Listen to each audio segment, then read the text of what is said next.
The Las Vegas Strip was once the most crowded street in America, a place where millions of tourists arrived each year to gamble, party, and live the dream.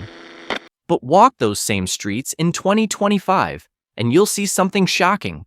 Empty sidewalks, half-lit casinos, and resorts that feel more like monuments than playgrounds. And here's the twist. It's not an accident. According to an ex-government insider, the silence on the Strip is on purpose.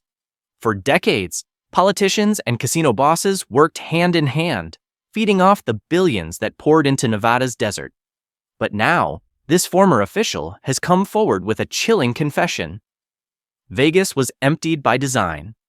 Why would the government want the city that never sleeps to look like a ghost town?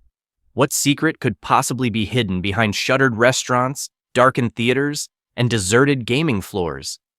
And most importantly, what does this mean for the future of Las Vegas and the millions of people who once called it the capital of entertainment? Tonight, we expose the hidden blueprint, the secret deals, and the shocking reasons why Sin City is no longer the city you remember. Stay tuned, because the truth behind Vegas's emptiness will change the way you see America's most famous desert empire forever. Las Vegas was never meant to be just another city.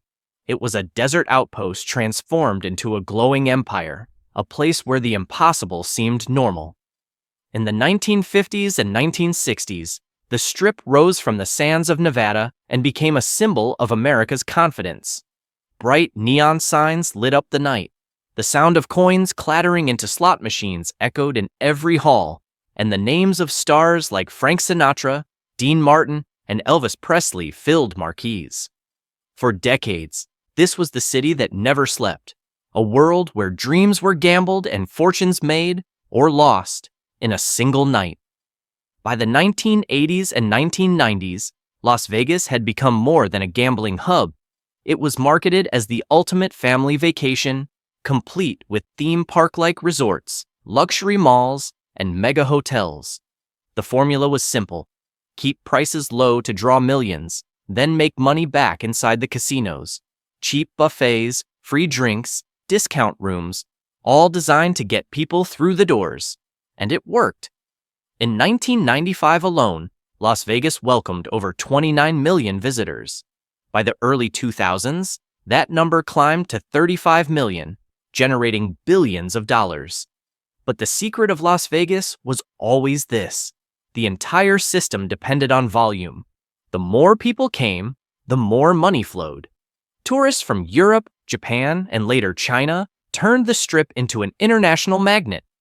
Flights landed every hour, taxis lined up in endless rows, and the streets buzzed day and night. Locals described the hum of the Strip as a living heartbeat, constant, relentless, unshakable. For years, people believed Vegas was invincible. Even after recessions, even after crises, it always bounced back. The 2008 financial crash hit hard, but by 2010, casinos were once again announcing record profits. After the pandemic of 2020, when Vegas temporarily shut down, the city roared back with concerts, conventions, and global tourists eager to return. It seemed nothing could kill the desert's golden empire.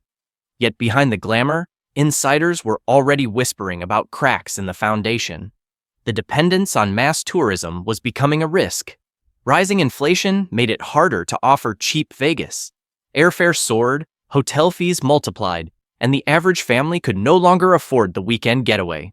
Still, the Strip stayed bright until something strange began happening.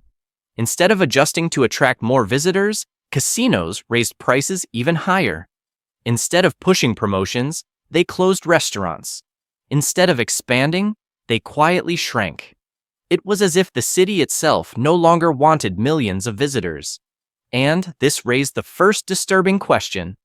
What kind of business survives by pushing away customers? The answer, as one ex-government insider would later reveal, was that Las Vegas had entered a new chapter, not of growth, but of controlled silence.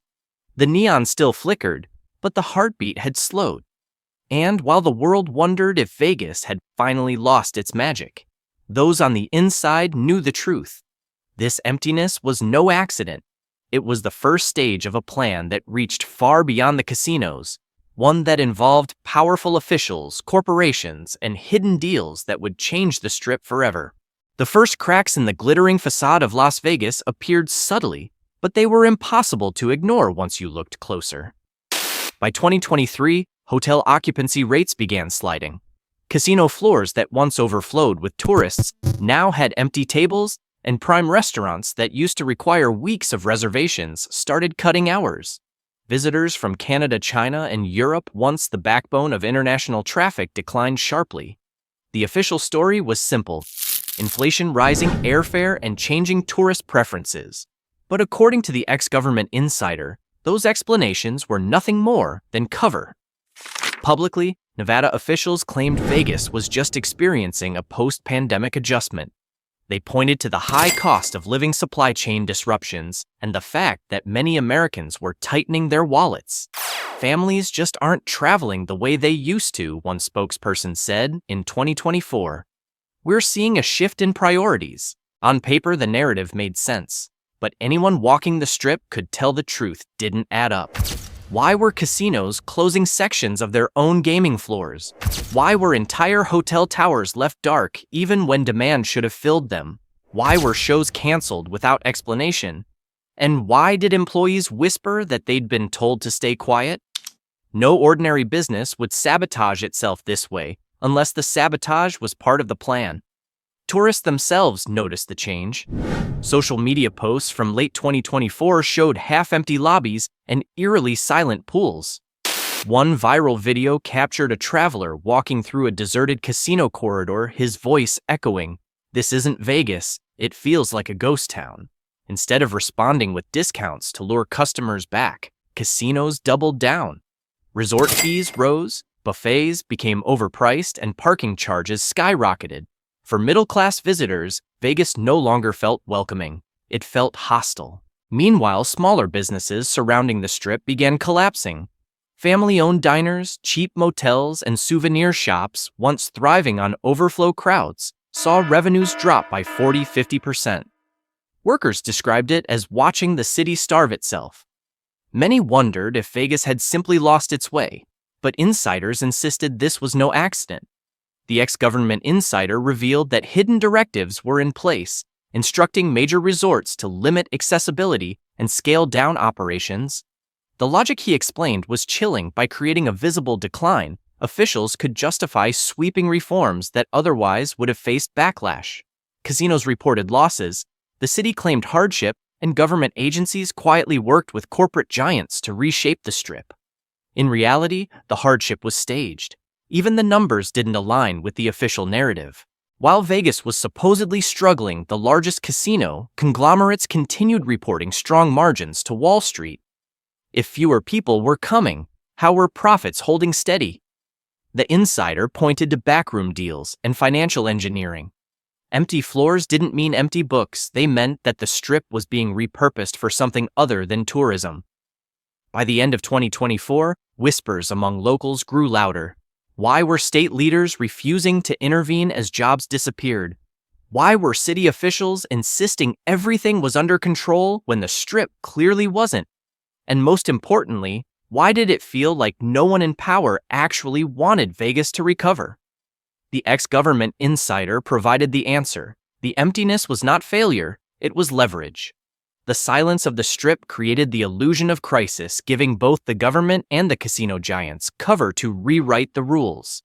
Tourists believed they were witnessing economic decline. In truth, they were witnessing the careful construction of a new order in Las Vegas, an order designed to serve interests far bigger than weekend gamblers.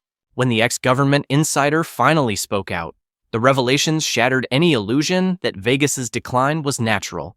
He had served in a federal oversight agency that monitored both financial flows and regulatory compliance tied to the casino industry. For years, he sat in closed-door meetings with casino executives, state officials, and national security advisors. What he revealed was simple, yet terrifying. Vegas was emptied because it was useful to empty it. According to him, the strategy behind the emptiness served three key purposes. First, It allowed the government to quietly combat money laundering on an unprecedented scale. The insider explained that casinos had long been used by international cartels, oligarchs, and foreign investors to move billions across borders. By reducing tourist volume, authorities could more easily monitor high-value transactions without the noise of millions of small bets. When you thin the crowd, you see the sharks more clearly, he admitted. Second, the emptiness created the conditions for economic restructuring. By letting smaller operators collapse, the government paved the way for corporate consolidation. The Strip was overcrowded, the insider said. Too many independent players, too much chaos. We wanted a controlled system where only the biggest could survive. In other words, the decline was engineered to eliminate competition, making oversight easier while strengthening ties between Washington and the casino giants. The third motive was perhaps the most controversial: political leverage. According to the insider, Vegas was deliberately thinned out to secure influence over both domestic and foreign elites.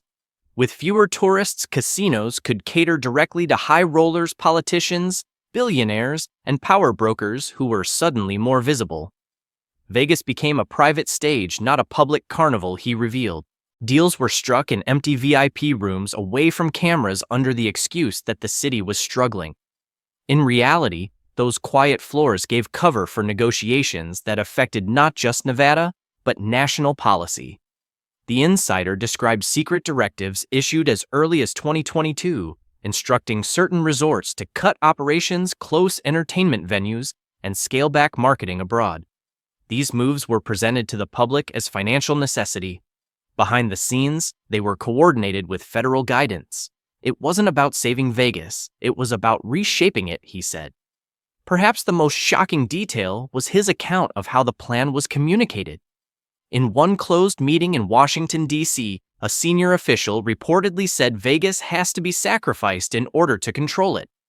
That phrase echoed in the insider's memory for years. Sacrificed not because it was failing, but because it was too powerful, too independent, and too messy to remain untouched. His confession also shed light on why Wall Street profits remained stable despite falling visitor numbers. With tourist traffic engineered downward, casinos relied less on slot machines and more on financial partnerships. Conglomerates cut costs, laid off thousands, and replaced volume gambling with high-level financial flows disguised as gaming revenue. Empty casinos, in other words, made perfect camouflage. The insider admitted he stayed silent for years out of fear. But as he watched locals lose jobs, families move away, and small businesses die, his conscience caught up. People thought Vegas was collapsing. But it wasn't collapsing, it was being redesigned, he said. The silence on the Strip wasn't failure, it was strategy. For ordinary Americans, his words confirmed long-standing suspicions. Vegas didn't look empty by accident, it looked empty by design. But the larger question remained, if a government could manipulate an entire city this way, what else could they be reshaping in the shadows? The insider's testimony painted a picture of Las Vegas as more than just a city. It had become a controlled experiment. The plan, he explained, wasn't simply about cleaning up financial flows or shutting out low-level tourists. It was about redesigning the Strip from the ground up through a partnership between government regulators and corporate titans. The first stage was collapse by design. By pushing down visitor numbers and allowing panic to spread, officials and casino executives created an environment where smaller players simply couldn't survive. Independent hotels, family-run motels, and even some mid-sized casinos folded under the pressure. Revenues dried up, credit lines snapped, and foreclosure signs appeared on properties that once hummed with activity. This was no coincidence. We were told to let them fail, the insider recalled. The goal was to clear the board. The second stage was consolidation. As properties failed, they didn't stay on the market long. Megacorporations, backed by Wall Street funds, and sometimes with quiet government approval, swooped in to buy them at bargain prices. Resorts that once competed fiercely were absorbed into conglomerates. By 2025, just a handful of corporations controlled more than 80% of the Strip's assets. For regulators, this made oversight easier. For investors, it meant unprecedented profits. For locals, it meant monopoly power that drove prices higher while jobs vanished. But the third stage was the most unsettling reconstruction for the elite. The insider explained that the new Vegas wasn't meant to be a city for everyone. Instead, it was being reshaped into a fortress of exclusivity. Mega resorts quietly shifted their focus to VIP suites, private gaming salons, and invitation-only entertainment.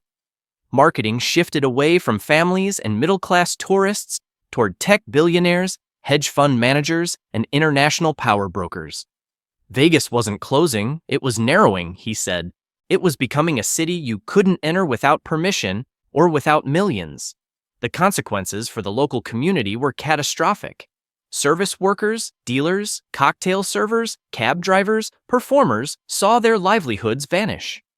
By late 2024, unemployment in hospitality hit its highest levels in decades. Entire neighborhoods dependent on casino traffic turned into ghost zones. Mom-and-pop restaurants closed. Musicians and performers, once the heartbeat of Vegas's culture, were left scrambling for gigs in half-empty venues. The insider described it as a slow strangulation of the people who built this city. And yet, the official narrative spun by the government was the opposite. Officials in Nevada praised stability, pointing to balanced tax revenues and long-term restructuring. Casino executives insisted the changes were necessary for sustainability. But locals knew the truth: their city was being taken from them, one empty casino floor at a time. The insider also revealed the darker political motivations. By narrowing Vegas to serve only elites, it became a stage for global negotiations. With fewer crowds, more privacy, and total control, the city turned into an ideal venue for quiet deals between governments, corporations, and financiers. It wasn't just about gambling anymore, he said. It was about power being exchanged in silence. What was once America's playground had become a laboratory for control. The very emptiness tourists complained about, the quiet lobbies, the dark theaters, was the feature, not the bug. It gave officials and corporations freedom to operate without scrutiny, while dressing the transformation up as an economic downturn. By the time the public realized what was happening, the new Vegas was already taking shape. The Strip still glittered, but the soul of the city, the openness, the accessibility, the shared energy of millions was gone. In its place stood something colder, sharper, and more controlled: a desert empire built not for the people, but for the powerful. The most disturbing revelations came when the ex-government insider explained what the emptiness of Las Vegas was truly hiding.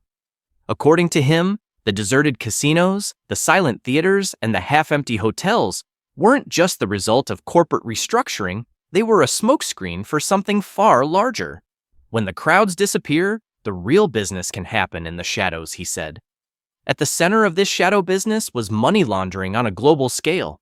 For decades, casinos had been prime vehicles for cleaning dirty money. Drug cartels from Mexico, oligarchs from Russia, and syndicates from Asia all used the Strip to disguise billions in transactions.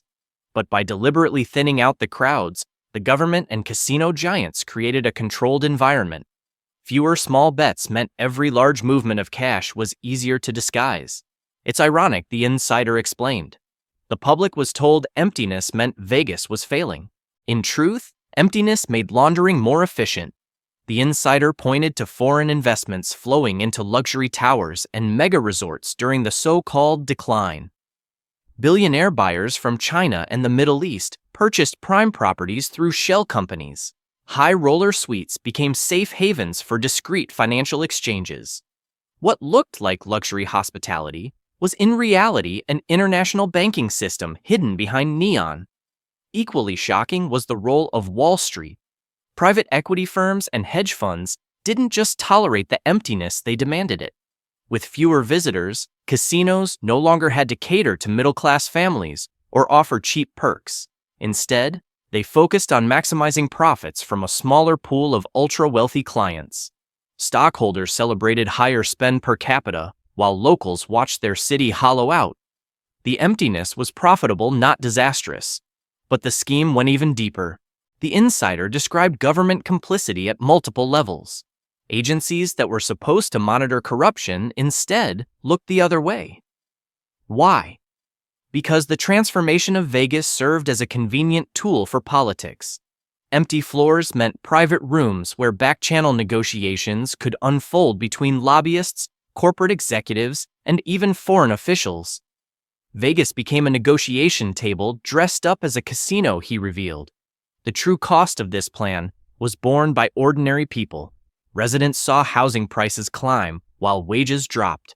Service workers found themselves unemployed with little chance of re-entry into the new Vegas. The culture of openness, the sense that anyone from a school teacher to a truck driver could enjoy a night of glamour, was deliberately erased. Vegas wasn't for the people anymore. It was for the few, and those few controlled everything. And then came the most chilling claim that Las Vegas was only the first domino. The insider warned that the strategies tested in Vegas could be applied to other American cities: controlled decline, forced consolidation, and transformation into elite enclaves. If they can do this to a city that never sleeps, imagine what they can do to the places where you live, he said. For years, outsiders believed the empty strip was a tragic symbol of decline, but the insider's testimony painted a darker reality. The emptiness was deliberate, a carefully engineered mask for corruption, consolidation, and control. The lights of Vegas still flash, but behind them is a city rebuilt for secrecy, not spectacle. The question that now lingers is simple, yet terrifying. If Las Vegas, the most open city in America, can be emptied and rebuilt in silence, then what else is being reshaped in the shadows? Las Vegas has always sold itself as a city of light, noise, and endless motion. But the truth we've uncovered is that the silence on the Strip was no accident, it was engineered. An ex-government insider revealed that what looked like decline was in fact a carefully designed transformation. The emptiness gave cover for corporate consolidation, for money laundering, and for the quiet exchange of political power. For the people of Nevada, the cost has been devastating. Jobs vanished, neighborhoods emptied, and the cultural heartbeat of Vegas, the crowds, the energy, the chaos, was replaced with a sterile playground for the ultra-elite. What was once America's playground is now a fortress of secrecy. But perhaps the most unsettling truth is what this blueprint means for the future. If officials and corporations could deliberately empty Las Vegas, a city that thrived on mass tourism and openness, then what's stopping them from reshaping other cities the same way? What if New York, Miami, or Los Angeles are next? The lights of Vegas still shine, but they no longer shine for everyone. They shine for the few who now control it. And as this insider's confession makes clear, the real gamble was never at the roulette table. The real gamble was on the future of the city itself, and that gamble has already been decided. So the question remains, if Sin City can be stolen in plain sight, what else is being taken while no one is watching?